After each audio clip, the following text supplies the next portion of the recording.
Assalamualaikum warahmatullahi wabarakatuh. Hello everyone, we are from group GERBERA and today we will be discussing the critical facts that will affect Iium Holdings Group in order to establish a private university in Argentina. Argentina is the second largest country in South America and the 8th largest in the world, with a land area of 2.8 million square kilometers. Argentina is subdivided into 23 federated states called provinces and one called the Autonomous City of Buenos Aires, which is the federal capital of the republic. The country is home to a population of over 45 million people, with 97.2% of them are European and Mestizo. Argentina is an upper middle income country with the second largest economy in South America. The annual household income per capita reached around $4,354 in December 2022. The primary industries are agriculture, mining, and manufacturing, with tourism also playing an important role. The currency used here is the Argentine peso. The economy has seen some recent instability with high inflation and currency fluctuations. Argentina has a federal system of government, with the president serving as both head of state and head of government. This country has a high literacy rate of around 98%, and education is free and mandatory for children aged between 6 to 14 years old. Argentina has 126 higher education institutions, and 40 of them are national universities which receive funding from the government and cater to the majority of undergraduate students in the country. This information is critical for Iium Holdings in making the decision to construct a private university in Argentina. Argentina is known for its diverse culture, tango dancing, football, food, and stunning landscapes. However, with its diverse culture comes cross-cultural risks that Iium Holdings should be aware of. One of the main risks is language barriers, as Spanish is the official language spoken in Argentina.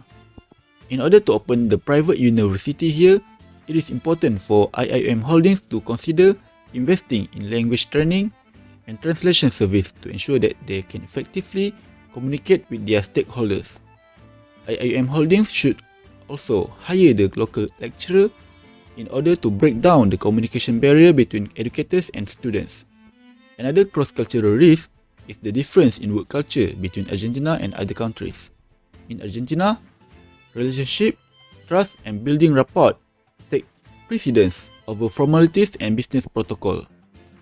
Foreign investors should be mindful of this and make efforts to establish a trusted relationship with their local partners to build business ties. In order to expand the business here, Iium Holdings should adapt to the local business practice and be aware of this difference. The country factors that result in country risk. First is inflation. Argentina has struggled with high inflation rates for many years, which have caused the value of Argentina peso to decline significantly over time. Inflation can also lead to price increases for goods and services, which can affect customer spending and businesses' operations. The monthly inflation rate in Argentina rose to 8.4% in April of 2023, accelerating from 7.7% in the prior month and well above market expectation of a 7.4% rise. It marked the highest monthly increase in the prices at least since 2014 as the economy struggles with hyperinflation. The second factor is economic crisis. High interest made it costly for businesses to expand using credit and contributed to the recession. The government's failure to take effective measures to end the recession created a crisis of confidence in government debt, because a shrinking economy means a shrinking base of tax revenue from which to pay the debt. Argentina gross domestic product or GDP has increased to 0.2% as less than Malaysia's GDP, which is 4.4% in 2023. This may affect their businesses. Currency risk between Malaysia and Argentina for a Malaysian business intending to expand to Argentina would involve the possibility of rotation in the exchange rates between the Malaysian ringgit and the Argentina peso. If the Malaysia strengthens against the Argentina peso, then the Malaysia business may see its profit from operational in Argentina increase when converted back into ringgit Malaysia. Argentina using peso for their currency, which peso is stronger against Malaysia ringgit.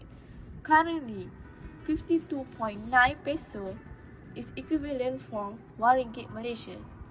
Universities that open in Argentina could use a derivative currency instrument as one of their risk management strategies.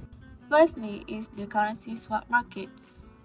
Currency swap is not only hedge against risk exposed associated with exchange rate fluctuations, but they also ensure the receipt of foreign money and achieve better lending rates. Second is a forward contract, which is a customized contract between two parties to buy or sell an asset at a specific price on a future date. A forward contract can be used for hedging or speculations.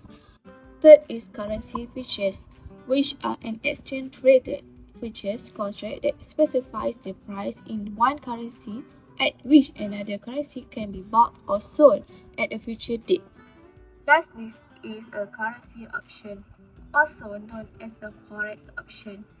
It's a contract that gives the buyers the right, but not the obligation, to buy or sell a certain currency at a specific exchange rate on or before a specific date. Hi, Assalamualaikum. My name is SYAMIMI with AZRIN. Now I'm going to discuss on the commercial issues that leads to commercial risk. Commercial issues refer to the challenge or problems that arise in the course of conducting business activities. These issues can impact the profitability, efficiency, and stability of businesses, as well as the overall commercial relationship between parties involved. Commercial risks, on the other hand, are the potential negative outcomes or uncertainty associated with the commercial activities. The first issue is financial instability. Argentina has experienced periods of economic instability, including inflation, currency devaluation, and economic downturn. This factor can affect the purchasing power of students and their ability to afford tuition fees. It is conducted through financial analysis and develop contingency plan to navigate economic fluctuation. Thus, in order to open up the private university, Iium Holding need to develop a sustainable financial models. Tuition fees are an important revenue source, but they need to be set at a level that balance affordability for students while covering operational expenses. However, diversifying revenue stream is not allowed in Argentina. The public fund in Argentina exclusively targets public university. As a result of this debate, private universities in Argentina cannot receive direct or indirect public funding. This will lead to commercial risks because without sufficient financial support, university may struggle in invest in infrastructure development, campus expansion, and program diversification. This can hinder the university's ability to adapt to changing education needs and demand, limiting the growth potentials and overall impact. The second issue is political regulation. Those opposing the introductions of private actors in the higher education prescribe the further regulations of the private sector through quality assurance mechanism. The accreditation agency set extra regulation hurdles to establish new private universities that created in 1995. The regulation set up to oversee new universities reflect some bias against non-state actors. Therefore, it creates a risk for new market entrants because of the higher cost of quality assurance mechanism. In addition, the private sector is not allowed to get any financial support from any agency. Because of that, it will put heavy pressure on the financial issues before entering the industry as a private sector. However, when it has reached the best level of quality, private universities are able to overcome public universities in Argentina. This is because quality is a major issue and private universities have shown even less concern than the public institution for evaluation. Additionally, the major comparative advantage of private university has been in responding more quickly and efficiently to market demand. There are several advantages IIUM Holdings will obtain from establishing a private university in Argentina based on Mercosur. Firstly, as a member of the Mercosur trade bloc, Argentina enjoys a free trade agreement with Brazil, Paraguay and Uruguay. This can provide access to a larger market and increase the potential pool of students, faculty and resources. This is because Mercosur promotes student mobility programs within the region. One of the notable initiatives is the Regional Academic Mobility Program, also known as MARCA. MARCA allows students from member countries to study at universities in other member nations, fostering cultural exchange and academic cooperation. Therefore, IIUM Holdings can have the opportunity to join this initiative to provide educational services to the larger market. Further, Mercosur has worked towards the mutual recognition of academic degrees among member nations. They established Mercosur experimental mechanism for career accreditation. The objective was to establish a system for recognizing university degrees awarded by institutions whose curricula had received accreditation based on predetermined standards. The recognition of degrees would, in turn, make it possible for professionals to move throughout the region, plus it would raise the quality of higher education and make the teaching and training system of the concerned nations more comparable. This promotes student and professional mobility throughout the region by guaranteeing that their credentials are recognized and accepted across borders. Therefore, IIUM Holdings graduates will obtain the same benefits if they were to operate in Argentina. While Mercosur offers various opportunities for education institutions, there are also potential disadvantages and challenges IIUM Holdings will obtain while operating in Mercosur. Each Mercosur country has its own set of regulations and requirements for operating education institutions. It can be challenging and time-consuming to go through many regulatory frameworks, licensing processes, and accrediting procedures. For institutions looking to develop or grow their presence across several broad nations, this can provide difficulties. Mercosur countries have different official languages, including Spanish, Portuguese, and Guarani. For foreign institutions, language barriers can be a problem, especially if their primary language is not a language that is commonly spoken in Mercosur. Further, Mercosur countries have diverse cultural contexts, such as educational traditions and approaches to teaching and learning. IIUM Holdings need to be sensitive to these cultural differences and adapt their programs and methodologies accordingly. The most recent study stated that only 24% students in Argentina managed to complete their tertiary education, which is below average in Organization for Economic Cooperation and Development (OECD) countries. Consequently, establishing a new private organization here is extremely risky, as IIUM Holdings may suffer financial losses as a result of this issue. However, we have done some study to provide some strategy to this problem.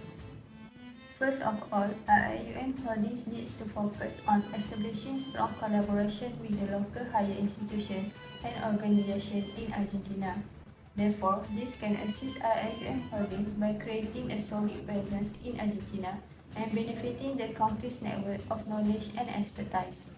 For instance, the new university opened by IIUM Holdings in Argentina can provide academic assistance services such as academic advice and tutoring by hiring local instructors and staff. Besides, these solutions can reduce hiring costs by IIUM Holdings and at the same time increase the productivity in the workforce.